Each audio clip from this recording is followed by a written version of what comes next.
Billman is the kind of guy, he didn't qualify out of his heat race this afternoon. He went down the first corner. He had to ride another qualifier. And his lap times in that matched that of Ricky Carmichael, McGrath, everyone out front. Not as fast as Tim Ferry. Tim Ferry, number 15 on the 4-stroke. A little bit of a power advantage tonight. He is riding the best I've seen him yet. The thing is, Ricky right there, number 4, next to Ezra Lusk, number 11, has dominated the season so much. These guys that haven't won one are really trying hard to put it together here tonight before the series ends. 32nd board sideways, moments away from the start of the main event in the 250 class here in Salt Lake City. There they go. Ricky Carmichael battling in the middle of the track with Jeremy McGrath, and there is a major pile-up back in the pack. The whole shot, though, goes to McGrath. There's Ezra Lusk with trouble. I'll tell you what, it's a chain reaction. McGrath gets the lead. He needs this so bad. He's got to preserve his record of 13. This is how he's got to do it. Get out front, force these guys to ride around him. But he moved over on the start like he should have. I would have done it, but it didn't leave any room for Ezra Lusk, who flipped the inside and over the handlebars. McGrath with the lead, Ricky Carmichael right behind, and Kevin Windham, number 14, in third at the moment. Watch Ricky. He will be so impatient to get around McGrath. Don't let McGrath settle into a pace. Attack him right away.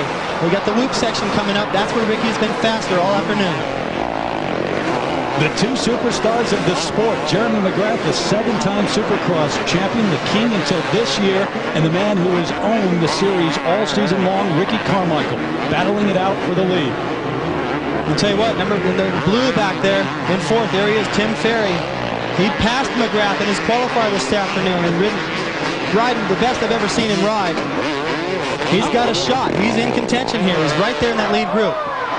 McGrath, slow, but takes that inside route. We've seen him do that as well. How many times have you seen Jeremy McGrath through his career passed like he was by Ferry? There's Windham battling for second. What a great battle. And Jeremy knows how to handle this pressure, and I haven't seen that very much.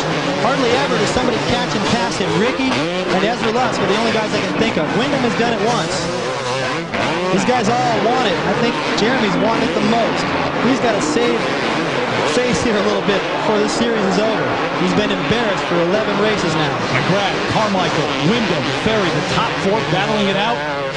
And there goes Ferry, who overtakes 3rd place ahead of Windham.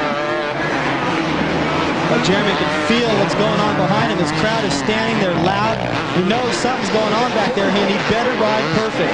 One mistake, and he cannot just drop the 2nd, but the 4th. I only wish that Ezra Lusk hadn't gone down in the first corner. He had a good start. This would be a 5-way battle.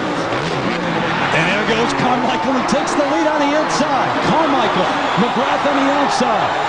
McGrath looks back at Ricky Carmichael as they go into the corner. What a race this is turning out to be. McGrath will not die. But Carmichael's doing what you have to do. You've got to attack. As soon as you let Jeremy get comfortable, forget about it. He's going down the left side right here. That could prove to be the place that he can make the pass later in the race. Carmichael trying to get there. McGrath holds him off, though, as they go through the finish line here. See, McGrath has got to go around the inside of that corner, or else they'll go inside and block past him. But the inside line is harder. He's got to ride so defensive right here, but not race, not lose. You know, it's a fine line, and Jeremy knows how to do that. Look at that. And it's a major bottleneck. That may have been on purpose, Terry. I've done it before. It's called a brake check. You just take your time a little bit, let the guy that's behind you run into you, mess up his momentum, and you pull away on the way out. Now look at the breathing room Jeremy has going into that corner this time.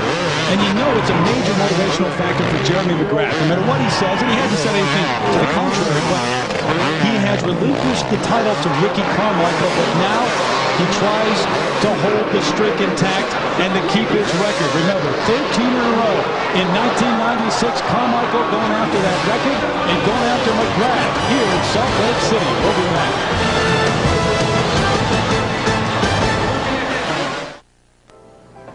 See, Jeremy McGrath still has the lead here in the 250 main event, but it's Tim Ferry who just a moment ago passed Ricky Carmichael. He's in 2nd, and now Kevin Windham, number 14, is in 3rd ahead of Carmichael, who had his problems.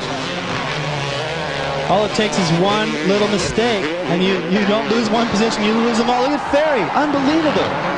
Ferry passes McGrath. Well, this is deja vu from their heat race this afternoon, but that time Jeremy gave up. This time he can't. He's got Wyndham right on his tail. Tim Ferry looking for his first win. He's been a pro since 1991, and he won the 125 East back in '97, but looking to cross the finish line first for the first time in the 250 main event. Over that triple on the last lap, Carmichael wasn't able to do it. He had to roll it all. Just because he applied a little bit of pressure to Jeremy out front, he loses all his momentum. He's got to roll this thing. There goes Ferry, and here comes Wyndham. So a bad decision by Carmichael right there, going after the lead, cost him 2 positions, and now look where he's got a long ways to go. And Wyndham passes Jeremy McGrath. Kevin Wyndham now in second place. McGrath had a chance to get the lead back, or at least get second place back a moment ago, but there goes Wyndham again. And in terms of Ricky Carmichael, he has not been passed very often this season, as you now see him pass McGrath, and he hasn't had to come from behind very often. Now I wonder mentally what this is going to do to Jeremy. He had the lead, he's fought for it, he regained it several times.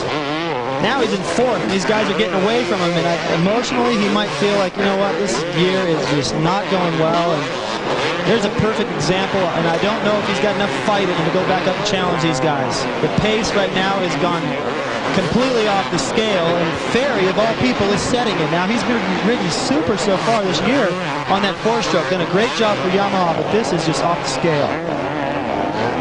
McGrath doing his best to catch up here, but he's losing some ground. And what's up with Florida? I mean, there's never been a champion from Florida. You got a Floridian leading the race, and Carmichael is already the champion, going after the records from McGrath, also from Florida. 2 Floridians out west there in Salt Lake City battling for the top spot. Wyndham right behind, though, Tim Ferry. Ferry, that 26-year-old from Largo, Florida. I wouldn't have bet $1 that Wyndham was going to win this race tonight. And look what's happening. He's the one applying the pressure. It's difficult to deal with pressure, and everyone knows who's watched the sport and seen Kevin Wyndham, he has a little tough time with that. Right now, he doesn't feel it. He's able to apply it. If he can get around Ferry right now, I know he's trying to. He needs to do that. If he can't, Carmichael is going to bother him, and it's over.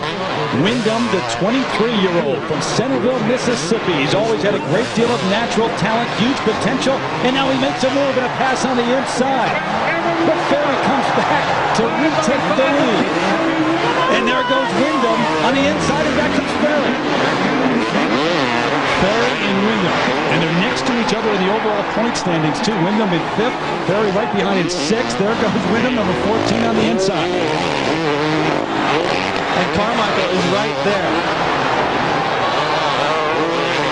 McGrath has dropped off the pace. He's not in contention at all. He's actually been passed by Michael Rocco, who got a bad start and is moving up through the pack. Kevin Wyndham, number 13, ahead of Ricky Carmichael now. And Ferry in 3rd. Well, now we're going to see how well Kevin can deal with pressure, because Ricky Carmichael will not leave him alone. Kevin's got to get comfortable with the idea that if he wins this, it's going to be by an inch.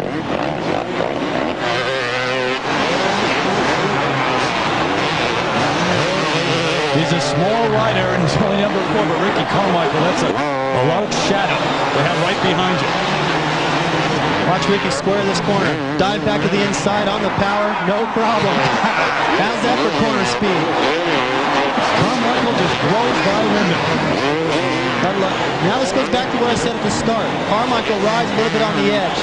If you do that here, you could pay the price. Kevin's got to stay close and force Ricky to push himself a little bit out of his comfort zone and possibly into a mistake. Think about the action that we've seen already.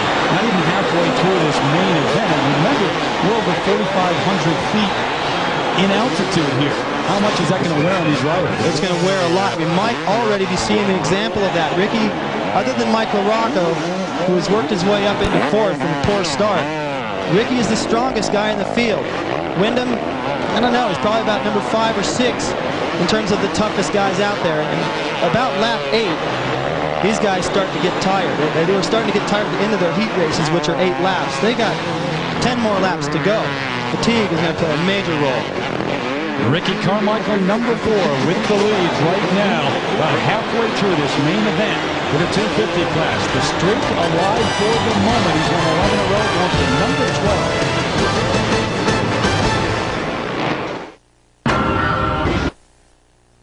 For 4 decades, one program has brought you the athletes and the events that have become etched in popular culture. The thrill of victory, the agony of defeat. ABC's Wide World of Sports 40th Anniversary Special, presented by Aflac, is coming up next. And you should not miss that program. That should be great. Up next here on ABC. Meanwhile, the 250 main event has been dominated by Ricky Carmichael. He still has the lead here.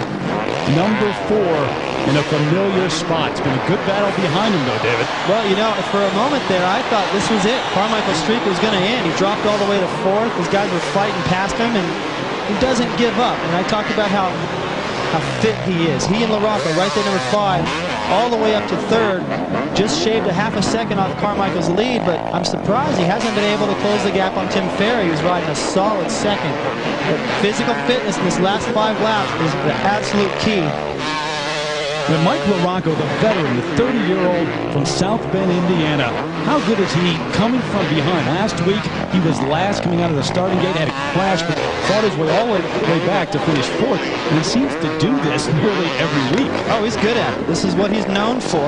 I think that if Mike got the whole shot, was leading at the beginning of the race, he might still end up in 2nd or 3rd. It just seems like he gravitates to that position every week. He's got the potential to win, but something's missing. And something that's maybe helping him here tonight. You know, Davey Coombs pointed out the track is breaking down. It's real slippery. Mike uses a 20-inch front wheel as opposed to a 21-inch. That gives him a little bit better traction than everybody else. And he's the only guy strong enough to muscle that bigger tire around. LaRocco, one of the major names throughout this season. You know, only 5 riders have finished on the podium this season. 42 available spots, only 5 have finished in the top 3 throughout the year. As you look at Ricky Carmichael, number 4, ahead of the pack again. Ricky Carmichael's last lap slower than both Ferry and LaRocco. He better be careful not to put it in the cruise mode. You see how close they are. And Villeman, 9:34, makes his return. He had an injury. Makes his return to Supercross here in Salt Lake. A fine performance. He didn't get the greatest start, but he marched LaRocco all the way up through the pack. He's starting to lose a little bit of time now, but still a fine ride in 4th. Pretty impressive. David Villeman, we mentioned he hasn't raced since March 17th. A broken collarbone, but he won 4 races last season. He finished 2nd overall. It didn't start off that way for him, but he's starting to show signs of that form again. A little too late, but still, he's got the outdoor season approaching next month, and he needed a little bit of confidence, and this is going to give it to him. Not much of an off-season at all for a lot of these guys, is there? No, their off-season is spent testing and riding races in Europe. You know, sponsor obligations and appearances. These guys, when they do get their time off, it's harder than it is when they just go out and race. Jeremy McGrath, number 1. Just ahead of Ezra Lusk, hot on his heels. Thought for a moment early in the race that this could be the night for Jeremy McGrath. He had the lead, battled back and forth, but then struggled. Yeah, you know, I was surprised that he was in the lead fighting as well as he did because he struggled all day. Consider that Ezra went down the first corner, and now he has a shot at passing Jeremy, who was leading the race. Not been a good day for McGrath, but I think he's realized the title's gone. His motivation has slipped a little bit. That's obvious. And I just am anxious to see what he does over the summer and how hungry he comes back into next season.